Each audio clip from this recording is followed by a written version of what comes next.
Today at 1, more strikes in schools in England after teachers overwhelmingly reject the government's pay offer. The number of our members that rejected the government's pay offer is 191,319. The ballot result announced this morning means there'll be one-day strikes at the end of April and the beginning of May.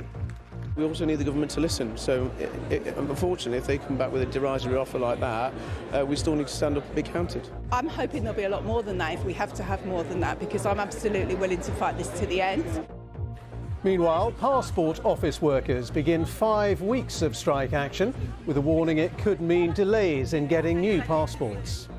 And our other main stories this lunchtime.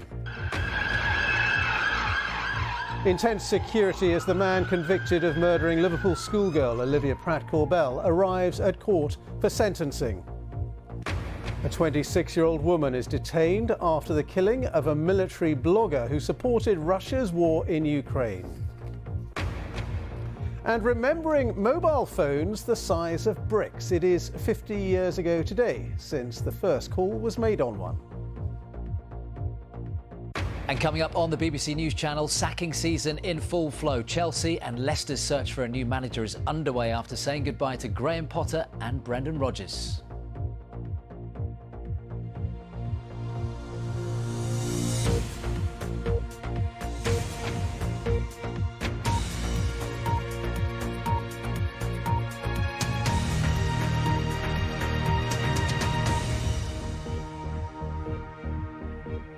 Good afternoon. Schools in England are facing more strike action after members of Britain's biggest teaching union overwhelmingly rejected a government pay offer. 98% of National Education Union members who voted turned down a one-off £1,000 payment on top of a wage rise. Well, the union's leaders have described the offer as insulting, while the government called it fair and reasonable. There will now be 2 more days of strike action on April the 27th and May the 2nd. Our education editor, Branwen Jeffries, reports now from the union's conference in Harrogate. Arriving this morning at the union conference, teachers came to hear an update on their pay dispute. The number of our members that rejected the government's pay offer is 191,319. The union leaders called on the government to return to negotiations, but they also confirmed 2 more strike days. We are calling further strike action on the 27th of April and the 2nd of May. We want to say to parents that we don't want to take strike action and we don't want to cause disruption to exam preparation. So, we will be asking districts to make local arrangements for Year 11 and Year 13 pupils so that they will be in school being supported to prepare for their exams. This is the offer for teachers' pay in England that has been rejected. A £1,000 one-off payment on top of 5% for this year, 4.3% for most teachers next year, plus a £30,000 starting salary for new teachers being introduced. The strength of feeling here is obvious, even though this means more disruption for pupils. The profession itself is furious. We're very, very angry at the offer. It's an insult to us. We really struggle to get science teachers because people don't want to do the job anymore because, unfortunately, the amount of stress and workload for the level of pay that they're getting, we struggle to recruit in education. Nobody takes strike action lightly. We're doing this for the good of our children in the long term. At the heart of this is also a debate over school funding. £2.3 billion extra cash is going to schools in the next 2 years, and £500 million more next year to help towards pay. But there are other significant pressures too. Energy bills, inflation on food, just the general cost, the increase, just as for everybody else, the prices have gone up incredibly high for schools. This word is incredibly important. With no settlement on pay, uncertainty and disruption lie ahead. Today, the Prime Minister said the rejected offer was fair. In spite of all of that, and I said very reasonable offer on pay, the NEU union has rejected that, announced new strike dates, which will be enormously damaging to our children who have already suffered, their education has already suffered as a result of COVID, and in the run-up to exams, to hear about new strike dates in the face of what is a very reasonable pay offer. Well, I'm disappointed that it's come to this, and I know many parents will be really worried about upcoming strikes. What I want to see is everybody getting around the table and resolving these issues. They can be resolved, and the sooner they're resolved, better. There are 3 weeks before the next strike, but no immediate prospect of further talks. The pay review body for teachers will now consider next year. That's Branwen Jeffries, and she joins us now from Harrogate. Branwen, many pupils and parents will be wondering how long these strikes might go on for. Well, we have those 2 very definite dates for the summer term. And during the summer term, the mandate for the union runs out. So it would have to reballot to hold further strike action in the autumn. And there's every indication that if no progress is made, if there are no further talks, that the National Education Union is willing to do that. And other education unions are also currently considering the offer, and we have yet to hear what they want to do. But it's possible that at least one of them could also ballot for strike action. However, the government has said this is the best offer it can make within the current public finances. It is trying to balance fairness for teachers with the overall need to control inflation.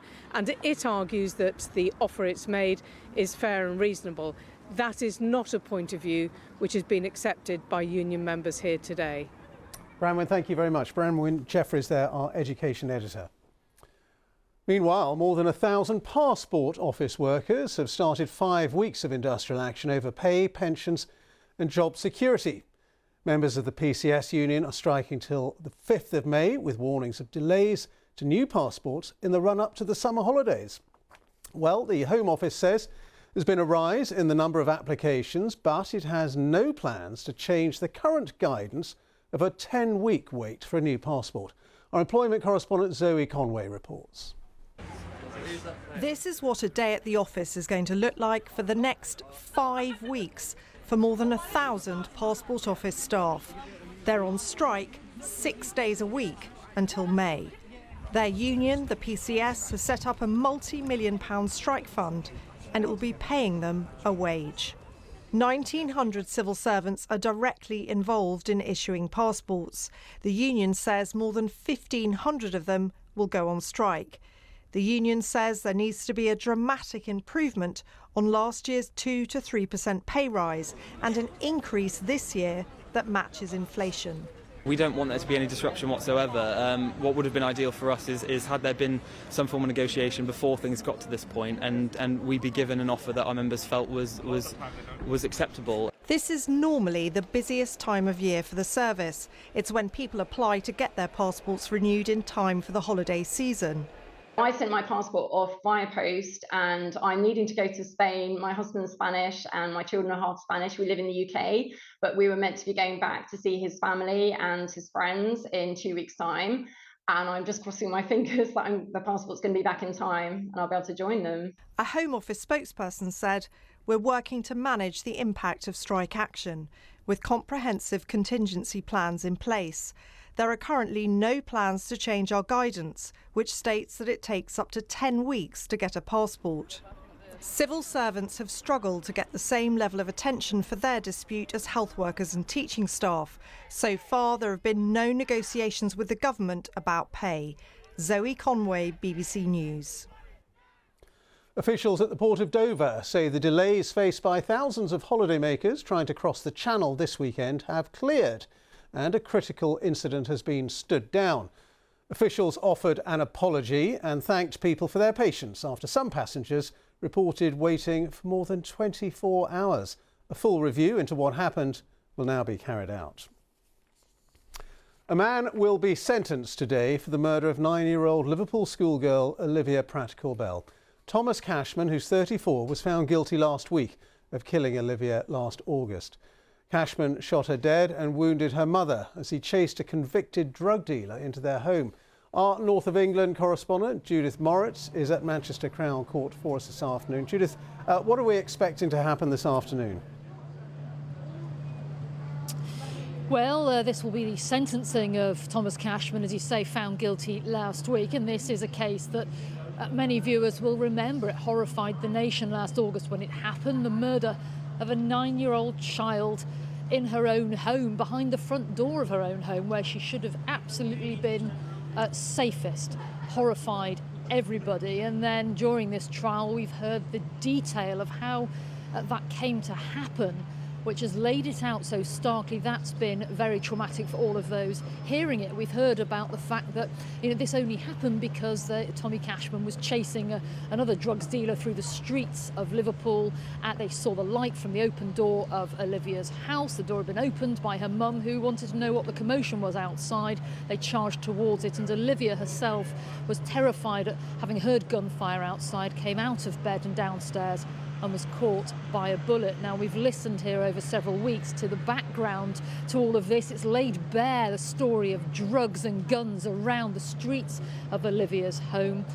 We expect the sentencing here to get underway just after 2 o'clock. You'll be able to watch it if you want. It'll be streamed live on the BBC News channel and the judge's comments to be broadcast. And Olivia's family arrived here a short time ago. They've been dignified throughout all of this, and we expect that they may well speak outside court afterwards. OK, Judith, thank you very much. Judith Morris reporting. And by the way, tonight the Panorama programme will be looking at organised crime in Liverpool in the drug wars that killed Olivia.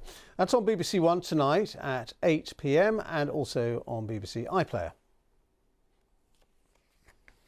The Prime Minister is setting out plans for a new police task force to tackle grooming gangs. Specialist officers would be sent to help local police forces with their investigations as part of a drive to crack down on child sexual exploitation. Labour says the idea does not go far enough, while the Liberal Democrats want Rishi Sunak to focus on the backlog of cases in the courts. Here's our Home Affairs correspondent Tom Simons. Carefully choreographed newspaper articles yesterday, and today a visit to the people who answer calls from children desperate for help. The Prime Minister and Home Secretary want local election voters to know they are tackling child abuse, specifically what they call grooming gangs.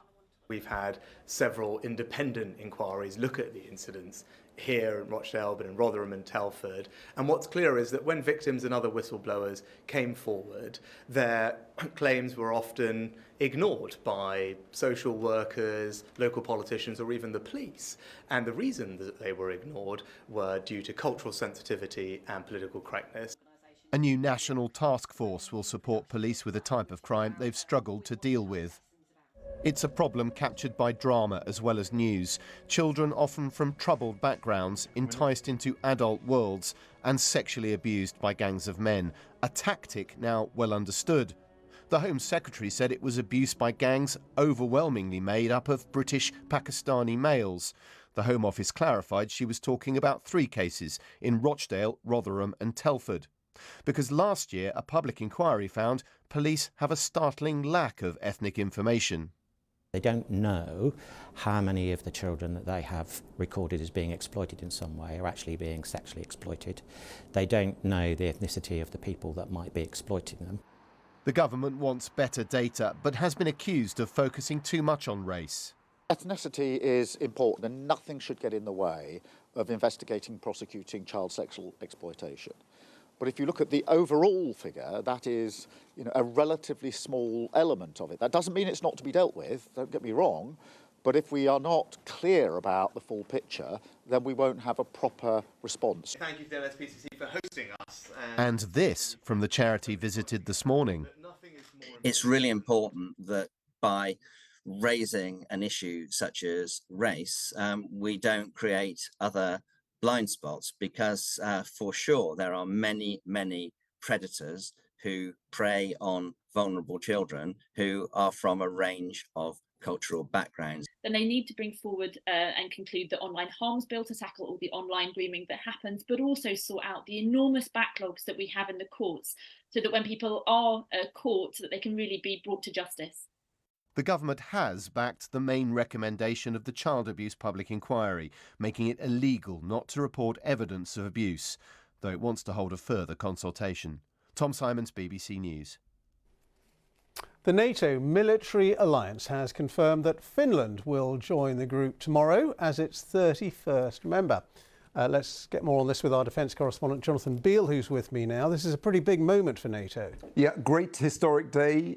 Jens Stoltenberg, the chief of NATO, said this morning the Finnish flag, will join the other 30 countries raised at NATO headquarters tomorrow. I think in significance terms, let's remember that Finland has one of the biggest borders with Russia.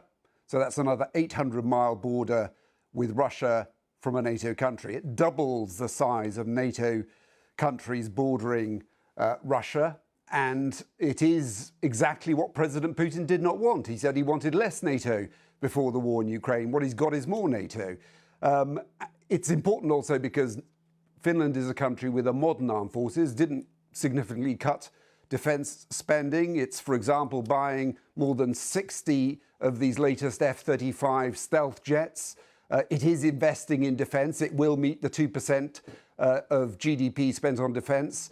The one problem, of course, for NATO is that they wanted both Finland and Sweden to join. So whereas the Turkish parliament last month, the last obstacle, approved Finland's membership, it has not done so for Sweden. So they are still waiting for Sweden.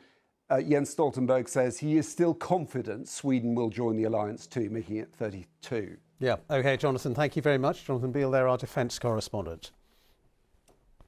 Well, Russian investigators have detained a 26-year-old woman after the murder of a military blogger who strongly supported Russia's war in Ukraine. Vladlen Tatarsky died in an explosion at a cafe in the city of St. Petersburg.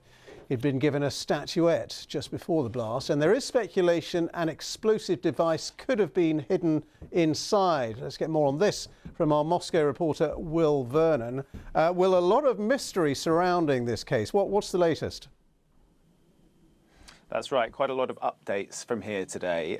What we know so far is that Daria Trepova, a 26-year-old woman from St. Petersburg, was detained by Russian authorities today in connection or on suspicion of involvement in yesterday's explosion. This is the blast, as you said, that killed Vladlen Tatarsky, a well-known pro-Kremlin military blogger.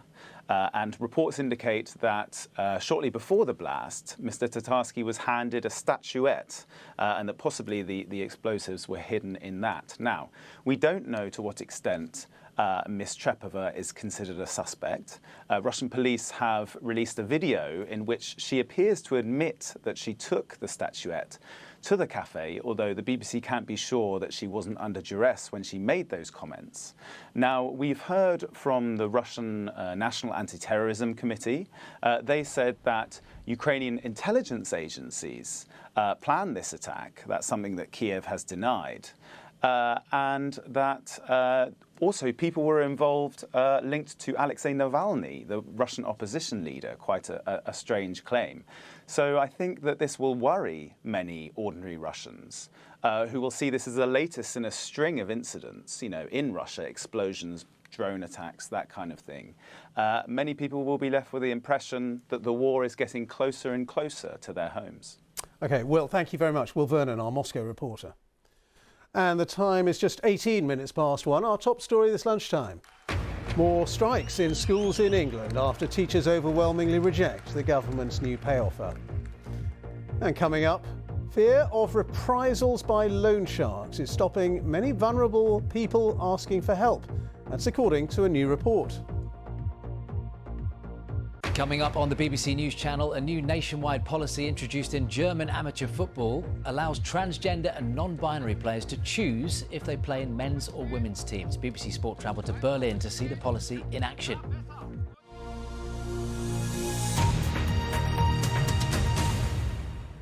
A new trial run by the Football Association says grassroots referees feel more confident and safer if they wear body cams during matches.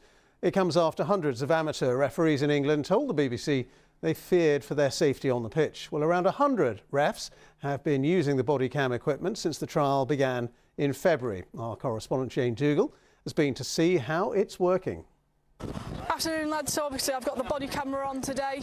So what will happen if I need to switch this camera on? I will announce I'm activating the camera. In the first of its kind in the world, Sophie Wood is one of 100 grassroots referees taking part in a body cam technology trial. The aim is to see if they can improve the behaviour of players and coaches. It means that I've got that safety net there. If anything was to cross that line for me, I'm able to switch the camera on. It captures, it starts recording from that moment. It also captures the 30 seconds beforehand, so then context can really be gained around the situation that you've switched it on. Many worry that when incidents like this one are broadcast on television, the behaviour can be copied at a grassroots level.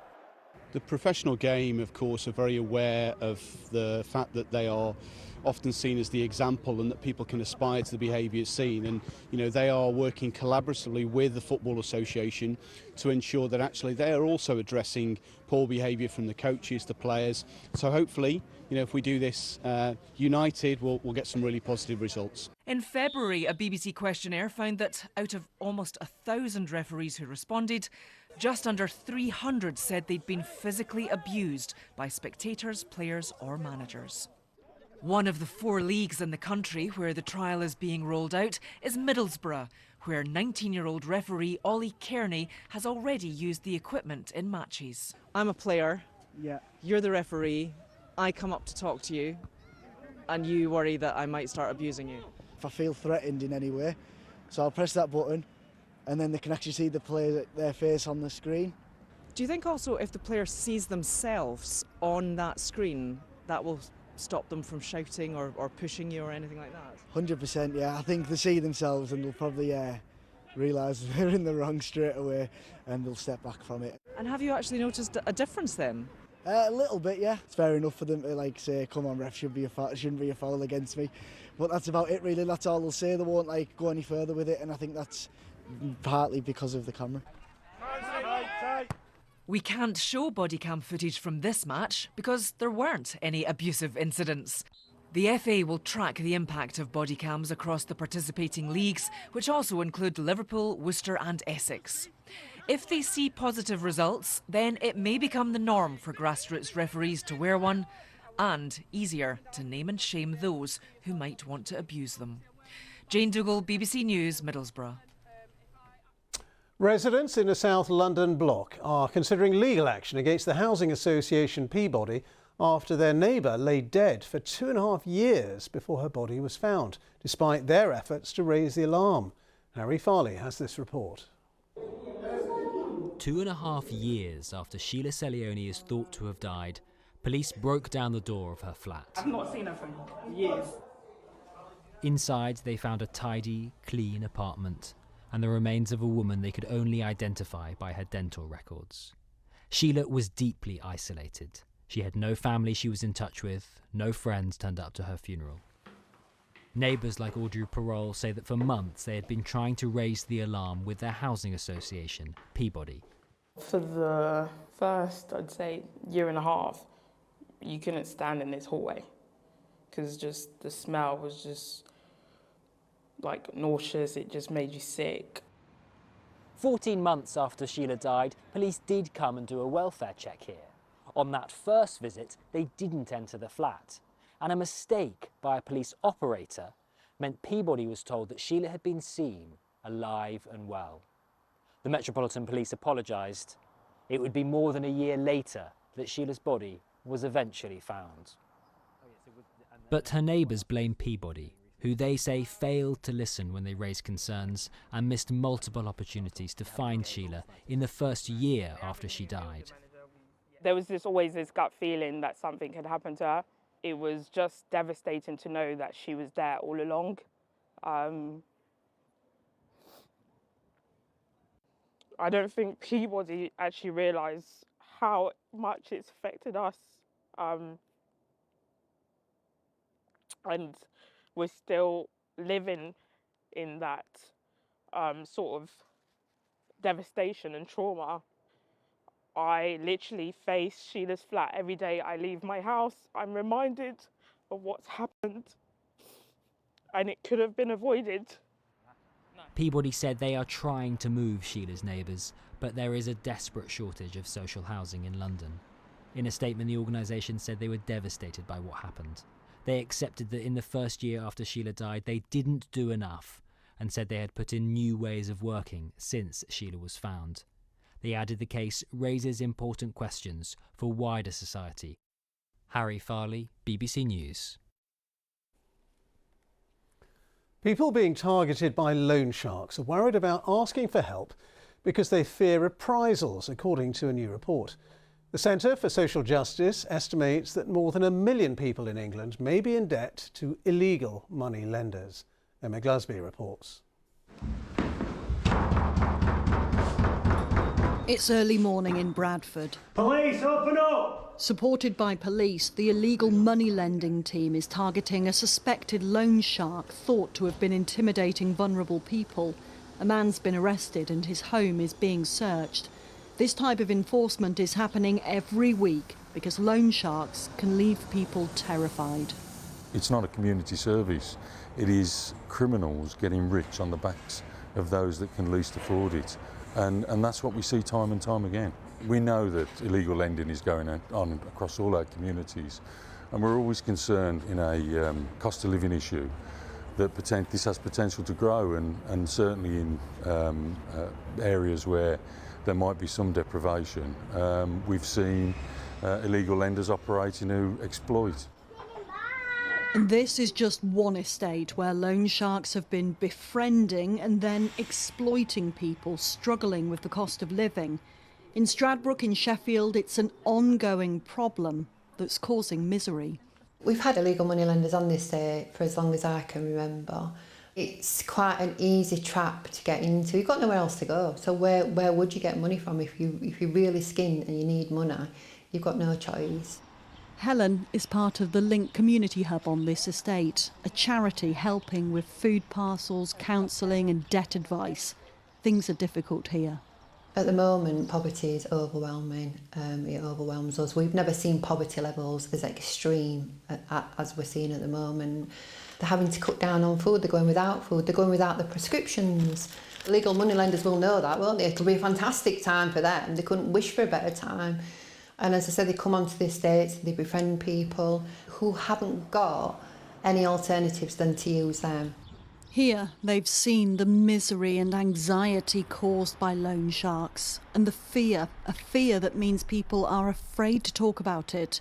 This woman's words are spoken by an actor. I owe him a lot. I get my universal credit and it nearly all goes to him. I have to go and borrow off my family and they get fed up with me asking. If I don't pay, I'll get a beating off him. But it's my family. I don't want them getting hurt by him. The Centre for Social Justice estimates that more than 1 million people in England are in debt to loan sharks, but they're often reluctant to report them, making investigations that much harder. Emma Glasby, BBC News. Now, 50 years ago today, on a street corner in New York, a phone call was made that changed modern life across the planet. The first ever call from a mobile phone. Well, our technology editor Zoe Kleinman has been talking to the man who made that historic call back in 1973. Mobile phones. We love them. The UN estimates 3/4 of the world's population owns a mobile phone, and there are more mobiles than people in the United Kingdom, according to the industry's trade body. This man helped make it all happen. Marty Cooper was an engineer at Motorola. On the 3rd of April 1973, on a street corner in New York, he made the world's first public mobile phone call. I was on 6th Avenue demonstrating this cell phone. I took out my phone book. That gives you an idea what primitive times these were. And I called my counterpart in the Bell system, a fellow named Joel Engel. I dialed his number, and amazingly, he answered. And I said, Joel, I'm calling you a cell phone, but a real cell phone, a personal, handheld, portable cell phone. Silence on the other end of the line. I think he was gritting his teeth. Well, there's some real icons from the mobile phone kind of timeline here. Ben Wood knows all about the history of mobile phones. He has his own collection. So here we have really a true icon, the Motorola Dynatac 8000X, the first truly hand-portable mobile phone. Conceived in 1973 when the first phone call was made on a prototype of this, launched eventually in 1984, and that device cost about $4,000 at the time, which would be about £9,500 today. £9,000. And it's pretty heavy again.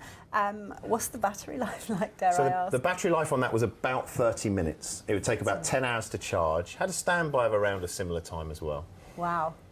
So what does Marty think about the future of phones? We are still at the very beginning of the cell phone revolution. We are going to eliminate poverty because we are becoming more productive because of the cell phone. I just mentioned we're going to eliminate disease. Our educational system is going to be revolutionized. I think all of these things are potentials that the cell phone is going to not do it by itself, but it will be an essential part of this great future. Zoe Kleinman, BBC News. Right, let's see what's happening with the weather. The latest forecast for you from Elizabeth Rizzini, and nice blue skies there. Certainly are, Ben. Yes, it's a gorgeous day of weather outside for the vast majority of us. Look at these Weather Watcher pictures captured by our weather watchers in North East England, in North Wales, and finally in Edinburgh. Plenty of blue sky and some spring sunshine around, of course. And of course, the sunshine's got a bit more kick to it at this time of year, so it will feel pleasantly warm in the best of that. It was a rare commodity in March, but lots of it around at the moment, and it is set to continue tomorrow, but it will turn cloudier from the north and the west, and that's because there's a weather front just here. It's quite far out towards the west today, but it is throwing a bit more cloud across Northern Ireland, maybe 1 or 2 showers here. We're dominated by high pressure towards the east, and that is giving us a bit more of a breeze, an onshore breeze for North Sea facing coast, so always cooler here, but lots of sunshine, some high cloud across Scotland, turning the sunshine hazy. Could be some patchy cloud through the afternoon, temperatures peaking between 10 and 14 Celsius, maybe a 15 though for the Moray Firth. Now, with all of that sunshine around, you might well find yourself sneezing, and this could be the reason why. The tree pollen season has started and levels are moderate across England and Wales.